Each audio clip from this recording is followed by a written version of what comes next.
What's up, fight fans? This is Kurt Taville with Counterpunch Boxing News, and I have some new news concerning Jake Paul. Get this.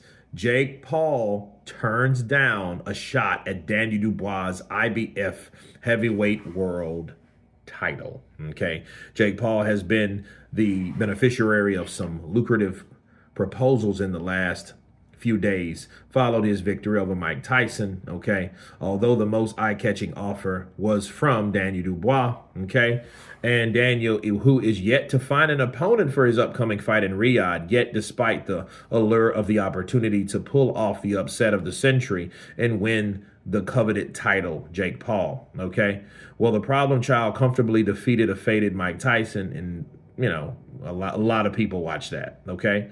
Nevertheless, Paul Tyson was a financial success. At present, undisputed light heavyweight champion Artur Beterbiev and Kevin Ledena called him out. Shortly after that, the baddest man on the planet, Paul received a message from the hard-hitting Brit offering him the shot at the IBF title, okay? And we've seen that, he jumped in his DMs, he asked him, okay? And Jake's feedback to me was, I want to do that fight, not now, but I want to do that fight. He said to be a world champion at cruiserweight, he wants to do that. The other is to test the limits of his expectations, test the limits of what's possible. Okay. All right.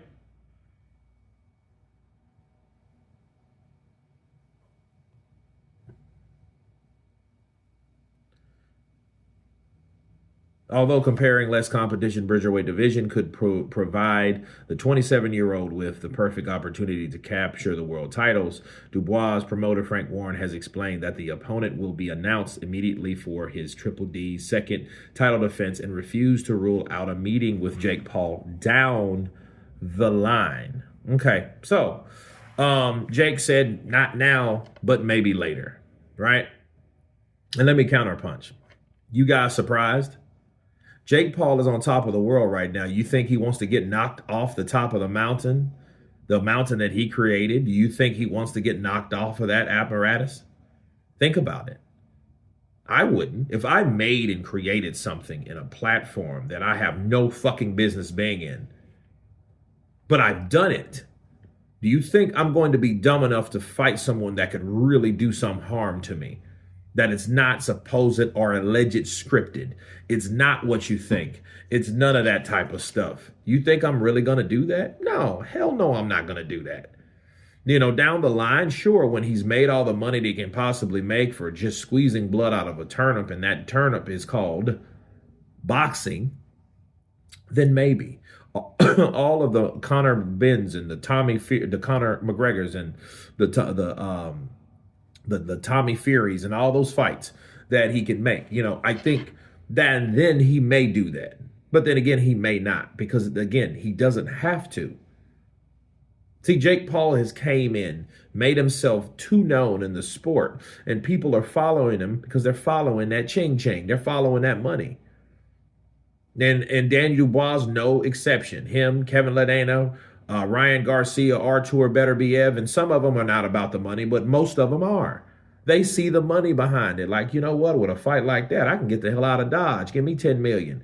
I'll walk off in the sunset, chill, spend time with my family, and do nothing else, really, besides the things that I really want to do, besides going and sweating it out and putting in hard work and dedication in the gym. So, yeah. People are not dumb when it comes to prize fighting, because once the purse is done and spent, it's done and spent. It's divided, then it is done. It's spent. Unless you're smart and you invested, but a lot of people aren't. But Jake Paul, he's not going to take on Daniel Dubois. Daniel Dubois really, to me, cheapened himself by calling him out. Now it's just by association, it could be a market move. He's associating himself with Jake Paul, but why would you want to do that when you're the fucking IBF heavyweight champion of the world? You know what I mean? You're just, there has to be a line driven between the two, because if not, then people can't say that Jake Paul ain't shit no more. People can't say he's not a clown no more. And let me drop this on you before I leave. I don't think Turki Alalshikh would be pleased with the idea of Daniel picking him as a voluntary anyway, because we heard what Turki said. Turki said, let's get rid of the clown, fake YouTube boxing out of the sport of boxing. Yeah. So you guys tie all that in. That won't fly anyway with the guy that calls the true shots in boxing right now, and his name is Turki Alalshikh. Okay, so Daniel could have called out whoever the hell, but if he expected to fight Jake Paul and bring his ass to Riyadh, he got another thing coming. But you guys tell me what you think of Jake Paul offer for Daniel Dubois' IBF heavyweight championship title. Of course, please subscribe. And you guys been Counterpunch.